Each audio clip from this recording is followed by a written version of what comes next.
Alhamdulillah nahmaduhu wa nasta'inuhu wa nastaghfiruhu wa nu'minu bihi wa natawakkalu alayh. Wa na'udzu billahi min shururi anfusina wa min sayyiati a'malina. May yahdihillahu fala mudilla lahu wa may yudlil fala hadiya lahu. Asyhadu an la ilaha illallah wa asyhadu anna Muhammadan abduhu wa rasuluh. Sallallahu alaihi wasallam tabaraka wa salama tasliman kasiran kasira amma ba'd. Bismillahirrahmanirrahim. Waman ahsanu qawlan mimman da'a ila Allah wa amila salihan wa qala innani minal muslimin.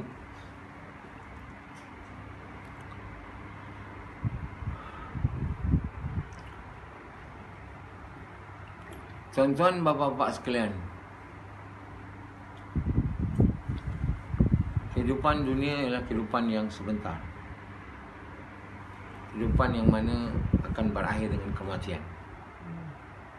Dan semua orang mati, dan tak ada siapa pun yang tak mati, walaupun Nabi-Nabi, Rasul-Rasul, ataupun orang paling tak baik dalam dunia ini pun mati. Tak ada siapa boleh hindarkan mati. Dan itu adalah the moment of truth. Itu adalah saat-saat yang benar. Maksudnya tak boleh disangkalkan, tetap berlaku, dia pasti datang. Jadi tuan-tuan yang mulia, bapa sekalian, kita perlu ingat mati. Dan kita perlu membuat usaha supaya kehidupan kita selepas mati selamat dan bahagia. Kita bukan hanya kena buat usaha supaya kehidupan di dunia kita ni jadi bahagia dan sejahtera. Kita juga kena buat usaha supaya kehidupan kita selepas mati kehidupan yang bahagia. Kita bukan duduk di dunia ni saja. Jadi oleh kerana itu semua orang kata kejayaan di dunia dan kejayaan di akhirat. Mereka mahu manusia itu berjaya. Allah mahu manusia itu berjaya dalam kehidupan dia di dunia, kehidupan akhirat. Jadi siapa yang berjaya dalam kehidupan di dunia, dia juga berjaya dalam kehidupan akhirat. Mereka yang gagal dalam kehidupan dunia, dia juga gagal dalam kehidupan akhirat. Jadi sama ada kita nak tahu kita berjaya atau tidak di kehidupan akhirat, melihat kemana kita berjaya tak dalam kehidupan dunia. Tapi manusia fikir berjaya itu ialah bila dia dapat apa dia nak. Dan untuk dapat apa dia nak, dia kena banyak duit. Jadi untuk dapat banyak duit, dia kena bagi banyak masa atau hampir semua masa dia hidup di dunia untuk cari duit. Jadi dia dah dapat benda semua dia dapat, dia tak bahagia tak? Kemudian baru dia tahu. Mungkin lah. Tapi selalunya dia tak tahu. Dia anggap sebab harta dia belum banyak lagi, dia kena banyak lagi. Jadi dia usaha lagi. Bila dia dapat banyak, tak juga bahagia. Dia tak bilang dia salah. Dia bilang yang dia punya benda tu belum banyak lagi. Jadi dia usaha. Tak habis-habislah sampai mati untuk banyakkan usaha. Sampai bila pun dia takkan bahagia. Maksudnya dia takkan tenang. Dia takkan tenang dan reda lah kan. Senang. Macam Hanzalah. Sekarang dia tak bahagia sebab dia ingat dia dapat sikit duit. Bila dia dah dapat duit, dia terbahagia juga. Dia ingat dia sebab dia tak dapat duit lagi. Dia akan usaha tak duit. Dia orang bekerja, dari satu kerja ke satu kerja, satu berniaga kepada berniaga. Last dia mati, dia tak dapat bahagia. Jadi orang seperti ini juga tak bahagia di akhirat. Jadi kalau kita nak tahu kita ni bahagia di akhirat, kita betul bahagia di dunia. Dua-dua tu kepunyaan bukan orang lain. Bukan dunia Tuhan lain, akhirat Tuhan lain. Dia Tuhan yang sama. Tuhan yang bagi bahagia di dunia itu juga Tuhan juga yang sama bagi bahagia di akhirat. Saya tak tahulah tuan-tuan di depan ni bahagia atau tidak. Sama ada tuan merasai bahagia ataupun tidak. Ataupun tuan rasa bahagia daripada dulu, atau sekarang lebih bahagia daripada dulu. Itu pun saya tak tahu. Tapi Tuhan mungkin rasa bahagia, merasai bahagia, tapi tak mau bahagia lagi lah. Cukup lah tu. Kalau dulu saya tak tenang, kata Yazid. Sekarang saya ada tenang. Tapi dia kata cukup lah. Dia tak mau lagi. Dia tak mau tenang lagi. Tapi tenang bahagia ni pun tak ada limit juga. Kan? Orang seperti Nabi SAW, kan? Bila dia diacu, dia tidur dekat pokok tu. Dia bangun, orang tu acukan pedang. Siapa boleh selamatkan kamu? Dia begitu tenang, saya kira dia boleh jawab, Allah. Kalau orang yang tak tenang, dia tak boleh jawab tu. Dia menggelabah, terus bangun, bingkas, lawan dia. Tapi SAW begitu tenang. Tenang macam tu Yazid dapat. Bila ada orang letak tu, siapa boleh selamatkan kamu? Allah. Dengan tenang. Nabi SAW dikerumuni orang sepanjang malam nak bunuh dia. Tenang aja. Dan dia tinggalkan rumah tu. Dan beritahu Ali, kamu tidur tempat saya. Ali radhiyallahu anhu kata, saya begitu tenang tidur malam tu. Sebab saya tahu saya akan hidup balik. Jadi nak tahu tenang tidak ni dalam keadaan tu lah. Hari ni kita duit tak ada je dah, kita dah tak tenang. Kita dah tak ada kerja je, kita dah tak tenang. Kita kurang duit je, kita dah tak tenang. Sebab kita tak tenang lah. Sebab kita penuh keluh kesah. Tidak ketentuan kita kata.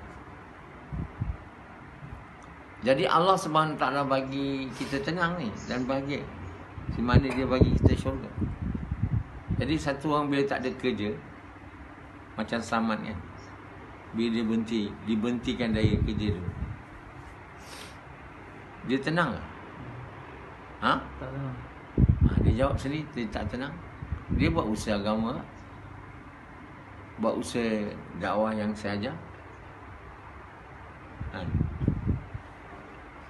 Jadi manusia ni bila dia tak ada kerja, keperluan dia tak cukup, dia mula tenang. Dia ingat tenang tu akan datang bila keperluan dia cukup lah. Jadi sebab itu dia usaha atas keperluan. Tak habis-habis. Tak nak usaha atas iman, tak nak usaha atas amal, tak nak. Sebab dia punya faham, dia punya percaya, tenang ni datang dari benda. Benda mana boleh bagi tenang? Tapi dia percaya. Benda, duit, kereta, rumah bagi dia tenang. Macam Yazid, dia tak ada kereta. Masa bini dia pun tak ada kereta. Dia naik motor, dia tak tenang. Sekarang saya bertanya dia, bini dia dah ada kereta, dia tenang tak? Sikit lah. Dia sikit je. Nak sendiri juga. Sebab dia nak sendiri. Jadi tuan-tuan yang mula, manusia ni berfikir begitu. Dia ingat benda-benda ni boleh bagi tenang. Benda-benda tu seperti kita juga, makhluk. Jadi kita tidak boleh bertuhankan dengan sama seperti kita yang dicipta. Makhluk ni semua tak boleh bagi tenang. Disangka je boleh bagi tenang. Yang boleh bagi tenang, bahagia, sejahtera, aman adalah Allah. Dan Allah akan bagi kita tenang, bahagia bila dia suka kita lah. Dia suka kita bila kita taat perintah dia. Benda tu logical lah. It doesn't have to explain banyak-banyak. Kalau kita taat perintah Allah dengan cara yang Allah suka, dengan cara Nabi SAW, dengan niat apa Allah suka, tentu Allah akan suka pada kita dan Allah bagi bahagia lah dan tenang pada kita di dunia dan di akhirat. Allah masukkan dalam syurga. It's so simple to understand, but yet it's so difficult to understand. Nak faham bahawa bukan benda Allah, it's so difficult. Manusia usaha atas benda ni sebab dia percaya benda tu bagi bahagia. Siapa manusia yang tak mau bahagia kat dunia ni? Tak ada. Semua mau bahagia dan berjaya. Betul tak? I'm not talking about akhirat, tapi dalam dunia. Tapi very simple fact, orang yang boleh bagi bahagia, yang boleh bagi-bagi itu bukan benda. Benda bukan ada kuasa. Dia pun dicipta macam kita. Jadi bila kita menyangka benda boleh bagi-bagi, dialah Tuhan kita. Maknanya sekarang kita nak cari duit, duit itulah Tuhan kita. Jadi kalau kita percaya duit boleh bagi apa kita nak, ini percaya orang-orang kafir. Orang yang kafir makna orang tak beriman kepada Allah. Duit tak boleh bagi bahagia. Rumah tak boleh bagi bahagia. Rumah besar tak boleh bagi bahagia. Isteri tak boleh bagi bahagia. Anak tak boleh bagi bahagia. Kebun banyak tak boleh bagi bahagia. Ada saudara Yazid, doktor, pakar beranak. Banyak gaji dia. Jadi dia pun tak boleh nak buat banyak rumah. Satu rumah je lah. Yang baki duit dia banyak dapat tu 40,000, 60,000 gaji. Berbanding dengan bergantung banyaknya pesakit nak beranak. Ibu yang nak beranak lah. Bukan, dia bukan pesakit sebenarnya. Banyaklah duit dia. Jadi dia beli kebun banyak. So Yazid dan keluarga dia kebun sana, kebun sini, jumpa hujung minggu untuk bersantai lah. Konon hari keluarga bersama tiap weekend. Jadi betul-betul banyak duit, banyak kebun, banyak rumah.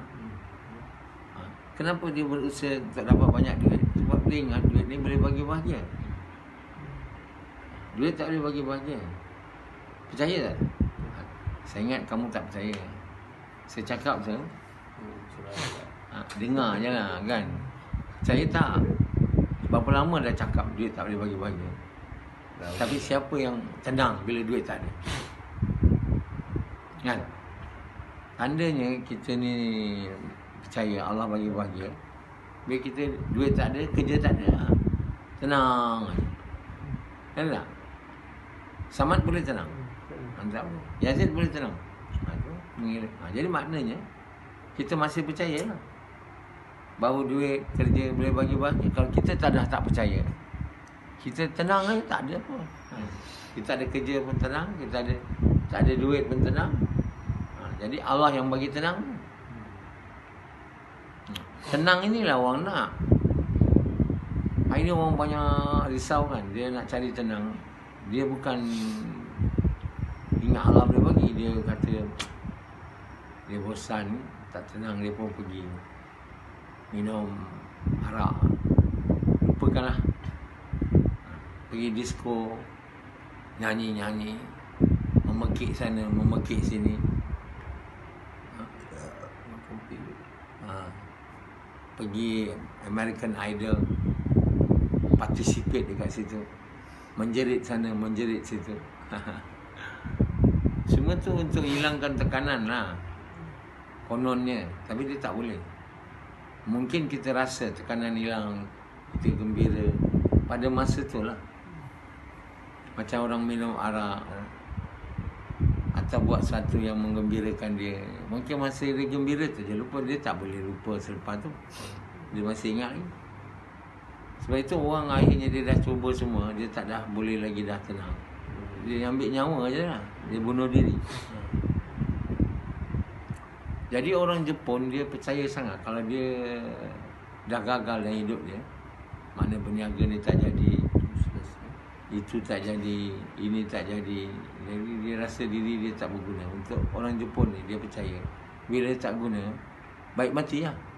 Banyak kes bunuh diri di Jepun. Setiap minit ada, setiap saat ada. Ini tak boleh nak dihalang lah.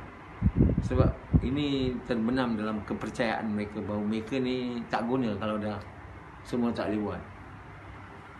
Jadi mereka sangat suka kalau mereka dikira sebagai orang yang sangat diperlukan, bekerja sampai lewat malam.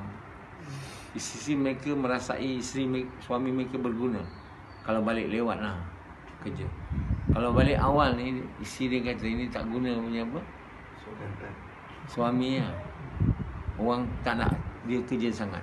Dari Jepun, isteri sebenarnya dia tak kerja. Tapi semua duit kena bagi kat dia.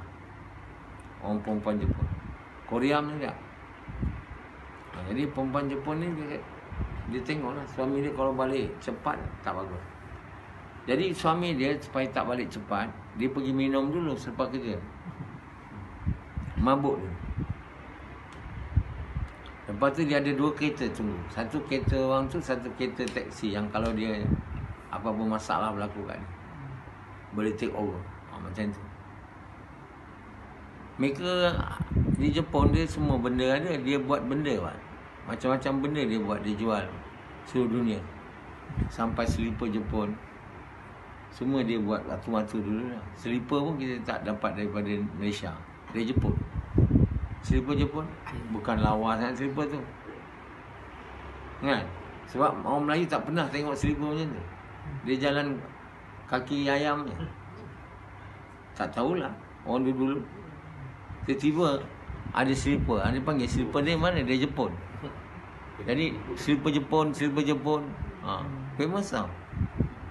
Sampai ke hari ni. Dah kurang dah orang pakai.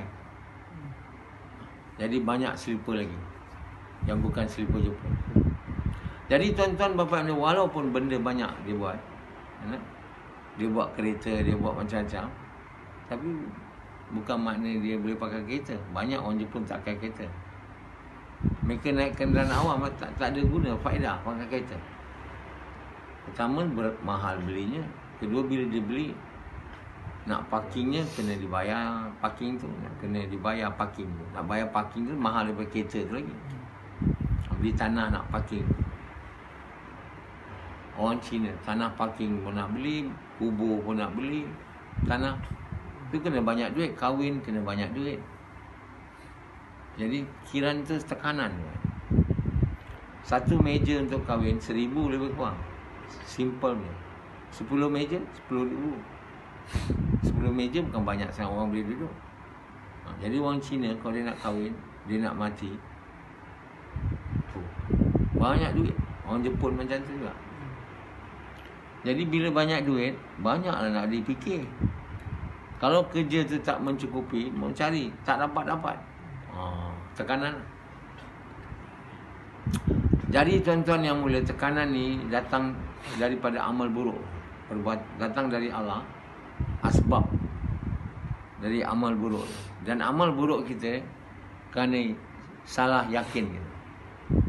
Simple je. Amal buruk kita ni kesan daripada yakin yang salah. Macam orang Jepun, Cina, yakin salah.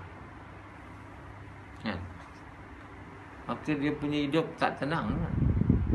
Kenapa orang Jepun tu tiap minit ada orang bunuh diri? Negara tenang ke?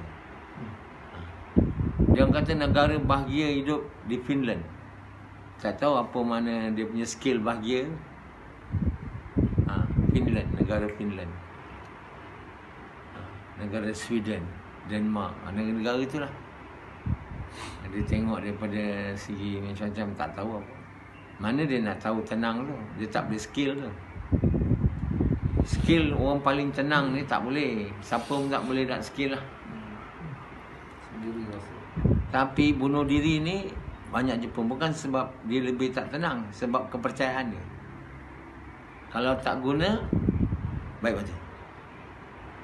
Kat Jepun, bukan saja diri dia, barang-barang yang sikit-sikit dia tak boleh guna, dia dah buang, dia tak makan. Banyak barang-barang Jepun, sikit je rosaknya pun, bukan banyak, dia tak boleh makan. Semua diimport kat Malaysia.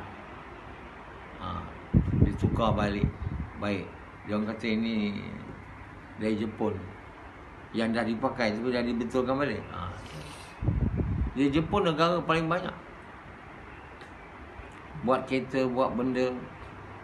Negara dia sibuk. Dan dia orang baik, orang Jepun baik, ikut peraturan. Dia tak macam Amerika. Namun demikian dia tak tenang. Sebab kepercayaan salah. Jadi mereka ni kita tak pernah bagi tahu mereka. Kita tak pernah bentuk jemaah ke Jepun untuk ajak orang Jepun lah. Ada juga jemaah tabligh pergi ajak orang Islam.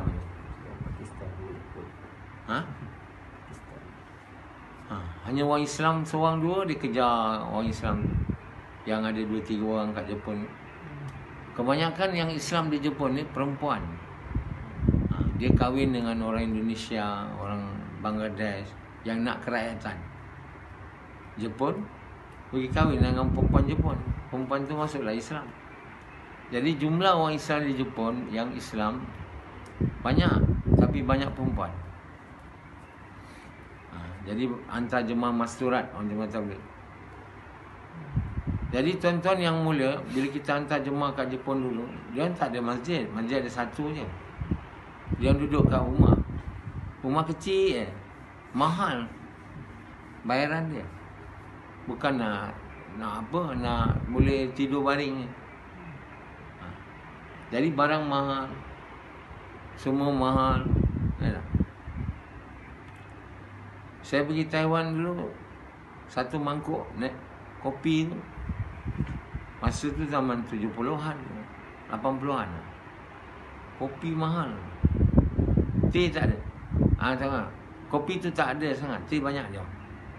Jadi mahal. Satu mangkuk duit tu waktu RM70 je. Ada. Jadi tuan-tuan yang boleh barang semua mahal. Sebab dia orang banyak mau barang. Iman tak ada. Amal baik tak ada. Semua tak ada. Kita pun tak bagi tahu dia. Kita pun tak nak. Kita pun nak barang dia. Nak makanan, jadi benda yang semua orang nak, mahal lah. Demand banyak. Kan? Tapi yang tak ada demand, inilah yang tak mahal. Yang orang yang tak ada duit dia buat. Buat kerja dakwah ni. Macam Sufian, naklah dia buat kerja ni. Bila dia banyak duit, Assalamualaikum lah. Jadi kerja iman amal ni, orang yang nak buat dia orang yang tak ada duit. Dia orang kata yang ini murah, tak banyak duit. Lebih pula buat kerja pun tak dapat duit. Duit yang ada pun kena dikorban. Kadang dia orang pergi banyak kali pula. Dia orang buat juga, tapi buat yang touch and go lah. Tak ada sesungguh. Aku buat, asal buat lah.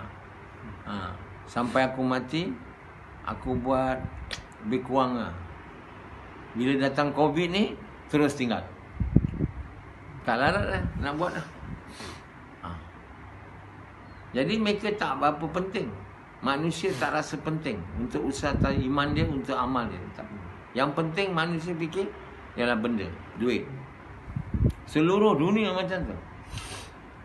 Ini namanya bukan, inilah nama pandemik, bukannya epidemik lah, pandemik.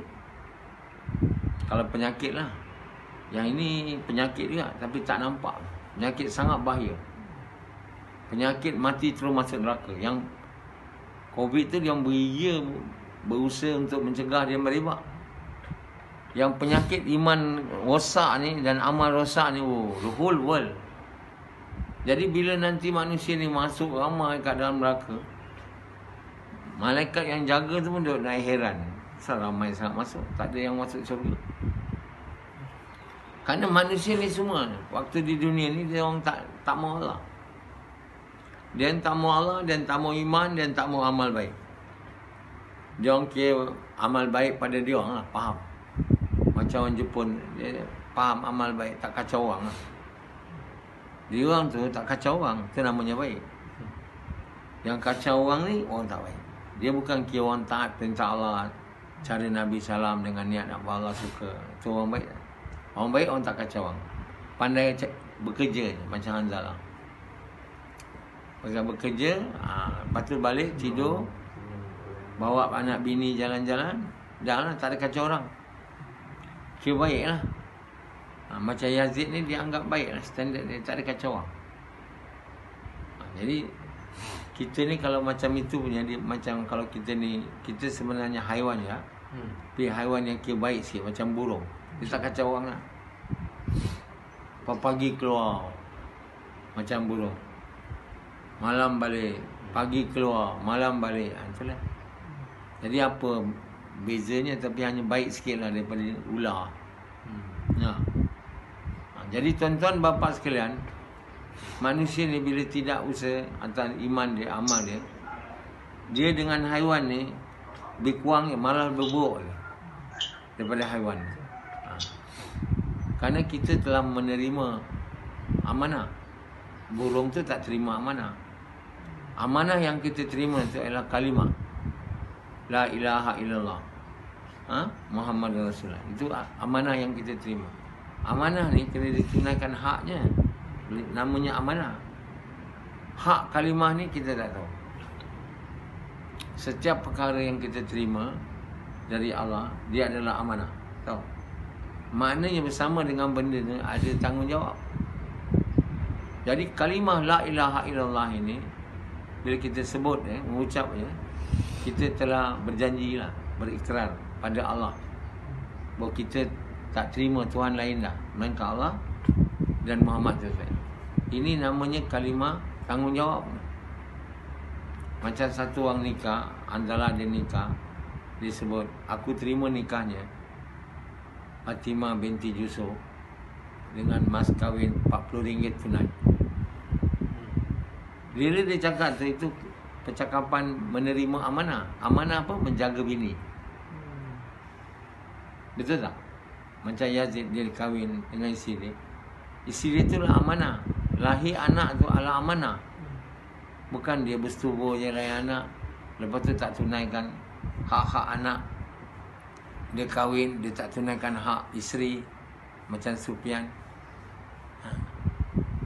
Kata isteri dia pada saya, Sufyan ni suka saya bila dia nak bersetubuh dengan saya je. Kalau dia tak mau bersetubuh dengan saya, dia terus tinggalkan saya. Dia buat macam saya tak ada. Dia bukan nak bantu saya. Sekarang Allah dah ambil bini dia. Saya cakap, Sufyan nanti akan cari lain. Biar dia cari lain. Biar perempuan tu merasai seksanya berkahwin dengan Sufyan. Ini kalau perempuan yang dia nak kahwin tu tahu bayan saya ni, dia tak nak kahwin dengan Sufyan. Tak ada siapa nak kahwin. Sebab apa? Dah diberitahu oleh isteri dia dulu. Kan? Kata bini dia, biar perempuan tu tahu seksanya kahwin dengan Sufyan. Saya suruh dia sabar je lah. Masa tu Sufyan cukup buruk perangai dia. Tak seperti sekarang. Sekarang dah banyak berubah. Tapi makan masa sangat lama untuk berubah. Dia orang Minang, kepercayaan yang rosak. Kepercayaan orang Minang ni lebih buruk pada orang Jepun ni. Hanya dia tak bunuh diri lah bila tak berguna. Dia buat lepak ya. Banyak orang Minang lepak, tak tahu buat kerja, duduk kat kedai kopi. Wah. Dia ingat dia seluruh dunia dia tahu bunyi cakap dia. Jadi tuan-tuan yang mulia, manusia dia tak mau fikir tentang iman, tentang amal. Dia nak dunia ni. Sebab itulah kita tengok kat dunia ni, tiap hari, tiap manusia rushing. Hari ni hari raya haji, mereka rushing balik kampung. Tengok anak saudara, mak. Dia kata ini agama juga. Pergi bekerja, dia kata ini agama juga. Semua agama lah pada dia. Ibadah bukannya semayang aja. Argument dia macam tu lah. Dia tak tahu yang dia pergi kerja tu tak jadi ibadah. Sebab niat dia salah. Niat dia salah sebab bukan untuk sukakan Allah, untuk cari duit, cari rezeki. Jadi bila kita niat pergi kerja untuk cari makan, cari rezeki, dia niat salah. Allah bukan suruh kita kerja untuk kita dapat rezeki. Allah boleh bagi rezeki tanpa kerja. Ada. Tapi umumnya Allah bagi sebab kerja untuk dapat duit. Sebab itu kita kena kerja. Tapi Allah tak perlu pada kerja untuk bagi kita duit. Kita ada kerja boleh dapat duit. Macam sekarang saya tak ada kerja, kan? Allah ada, walaupun kerja tak ada. Tapi pasti saya Allah tak akan buat tak baik pada saya. Saya kerja tak ada kerja, saya mesti ada duit. Kalau duit itulah keperluan untuk dapatkan kalau duit tu adalah asbab untuk dapat keperluan. Kalau duit tu tak payah, dapat keperluan tanpa duit lah. Jadi Allah Subhanahu Wa Taala yang membuat segalanya. Dia ingat balik kampung tu beragama. Kalau niat dia nak suka ke Allah. Tapi macam mana nak niat untuk suka ke Allah? Iman pun tak ada. Ingat Allah pun ada, ingat Allah tu ada pun tak ada. Allah melihat, Allah memerhati, tak ada. Ini semua sebab sama ada yang dah mengucap kalimah atau tak mengucap kalimah, dia tak ada Allah. Sebab dia tak ada cakap selalu. Dan dia tak selalu dengar. Mana dia dengar? Katalah kita tak ada majlis ni hari-hari, dengar.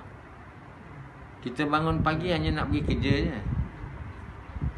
Apa ada lagi?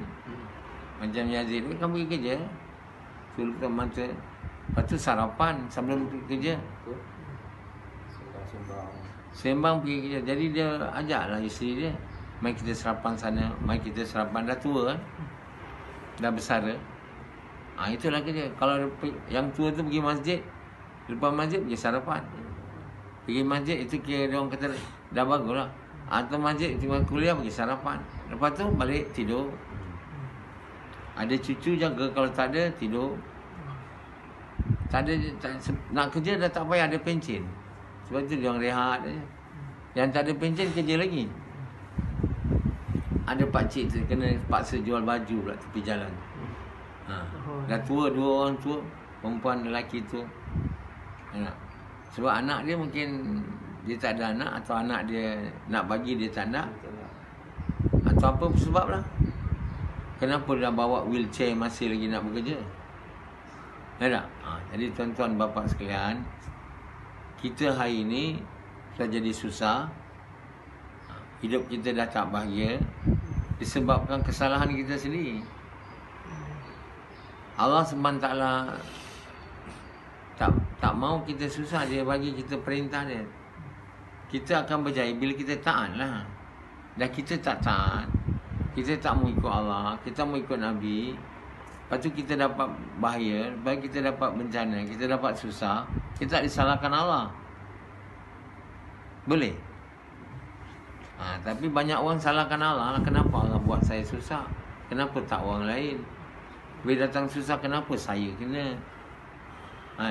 Kenapa Allah bagi ni kat saya? Semua salahkan Allah. Sebab manusia ni memang tak nak salahkan diri dia. Dia baik aja dan betul aja. Nak tengok diri dia tak betul, dia tak nak. Kalau orang cakap awak tak betul, lagilah tak suka. Dia tak suka nak ingat diri dia tak baik, dan tak suka sangat kalau orang bagi tahu dia tak baik. Kamu ni penyamun. Macam Mahathir cakap Najib, dia orang boleh cium tangan penyamun dia. Najib suka cakap dengar. Mana dia suka? Orang tak suka kalau orang cakap awak penyamun, walaupun kamu penyamun. Seluruh dunia lah, kecuali yang pengikut Najib yang setia, semua menganggap dia penyamun. Penyamun harta negara lah, harta negara sendiri. Nama satu term keluar, kleptokrasi, yang tak pernah kita dengar sebelum ni. Jadi seluruh dunia, Amerika mengenal skandal YMDB itu sebagai kleptokrasi. Tapi Najib kalau dia kata dia penyamun, tak mau dia dengar. Manusia pun tak suka dikata tak betul. Merasai diri tak betul, lagi tak nak. Saya tak betul, tak nak. Semua salah. Hari ini Najib buat keputusan mahkamah, 7 dakwaan, tuduhan, semua sabit kesalahan. Adalah pengikut dia kata ini semua Mahathir punya salah. Mahathir dah membuatkan Najib ni masuk penjara. Dah Mahathir setiap kali dapat tuduhan tu sebab dia Perdana Menteri. Jadi orang tak nak salahkan diri dia. Sebenarnya kesusahan yang datang kepada kita di dunia ni dan di akhirat ni, semua akibat kesalahan kita sendiri, dosa kita sendiri. Allah tidak berlaku zalim pada kita. Allah bagi agama, Allah hantar nabi-nabi, Allah hantar kitab, macam-macam Allah buat. Tapi kitab Quran kita biarkan aja. Nabi menjaga, kita tak ingat, dan kita tak dengar, kita tak buat. Buat suka hati dalam dunia ni, ikut apa kita percaya. Apa yang Allah nak kita percaya, kita nak ikut. Allah mau percaya, kita taat perintah Allah, cara Muhammad SAW dengan niat Allah suka, kita akan percaya. Tak mau. Kita cakap pun tak nak. Tahu pun tidak. Yang kita tahu apa? Kaya dan berjaya. Kaya dan berjaya. Jadi kerana kita nak tahu itu, percaya kita bandar rosak, apa kita percaya, faham kita bandar rosak, amal kita dah rosak. Kerana rosaknya amal kita, kita dalam dunia tak bahagia. Tak bahagia-bahagia.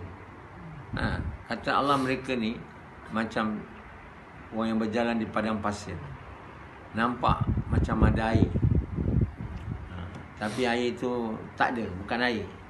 Nampak je. Namanya miraj. Jadi begitulah manusia ini, nampak je. Macam Hanzalah hari ini dia ingat dalam kahwin datang bahagia. Sebab dia belum kahwin lagi, itulah yang dia nak. Nanti dia ingat dalam kereta, dalam rumah datang bahagia. Tapi bila dah dapat, tak boleh bagi bahagia. Macam itulah miras tu, nampak air, bila dah tak boleh minum. Jadi hanya tipu daya. Sangkaan bahawa dunia ni boleh bagi bahagia adalah tipu daya. Kelazatan yang kita dapat dengan dunia ni, kelazatan yang menipu. Allah bagi tahu. Macam Yazid ni, dah tahu jalan benar, tak mau ikut juga. Tak mau ikut sangat. Ikut yang boleh buat aja. Yang tak boleh buat, saya tak boleh ikut. Dia bukan macam tu agama. Agama ni bukan ikut yang boleh buat je. Yang tak boleh buat pun kena ikut. Kan? Kalau kita buat, saya yang ni saya tak mampu, yang ni saya mampu. Itu kan agama, itu agama sendiri. Itu bukan agama Allah. Oh, saya dakwah bukan Islam, tak boleh, tak mampu. Tak boleh macam tu. Kalau kita buat macam tu, itu agama kita, bukan agama Allah. Agama Allah ni tak boleh cakap tak mampu. Apa jalan perintah? Sami'na wa ata'na. Aku dengar ya Allah, dan aku taat. Bukan aku dengar, aku tak mau taat. Ini bukan agama Allah Subhanahu Wa Taala. Dalam agama Allah ni kita tak boleh bagi alasan. Tak mampu, saya belum bersedia lagi, saya belum ada masa lagi. Ini semua adalah alasan yang diberi untuk tak nak buat. Bila kita buat demikian, kita berlaku zalim pada diri kita sendiri. Sebab kita telah menganiaya diri kita. Dengan amal buruk tu, kita dapat tidak tenang di dunia. Di akhirat kita akan dihumban dalam neraka. Dan kita akan tengok, oh, kawan-kawan kita yang taat dulu dalam syurga. Kawan-kawan kita dalam syurga tu nak tanya Allah, ya Allah, saya nak tengok kawan saya dulu. Dia dulu kat dunia tak percaya engkau. Di mana dia sekarang? Allah buat satu, dia daripada satu penjuru vision dia boleh nampak kawan dia kat neraka. Dah tanya boleh. Jadi tengok, inilah engkau. Dulu tak nak dengar cakap, kau sekarang kat neraka. Sekian. Okey. Jadi tuan-tuan yang boleh, sebelum kita mati, kita kena usaha. Bukan sekarang kita kena usaha. Sebelum mati, bila mati? Sekarang kita kena usaha, kita kena buat kerja. Mengajak manusia kepada kebaikan, mencegah kemungkaran. Dengan cara Muhammad SAW, dengan niat Allah. Supaya mulut kita bercakap, kita dengar hari-hari, lagi-lagi tentang percakapan yang benar.